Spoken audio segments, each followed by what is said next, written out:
பத்திக்கிட்டேன் உன்னை பார்த்துதான் மாமா உன்னை பார்த்துதான். படமுத்து நக்கு இருக்கு மொத்தமும் தெளிய முறையிடலாமோ?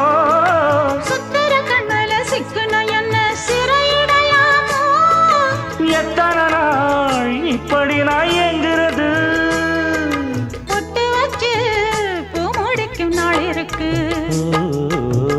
புது வளையல அரைச்சு தொண்டையில தான் நினைச்சு மாமன் கிட்ட பேச போற மணிக்கணக்கா. தூண்டாமணி விளக்கு தூண்டி விட்டு எரிய வச்சு உன் முகத்தை பார்க்க போற நாள் கணக்கா.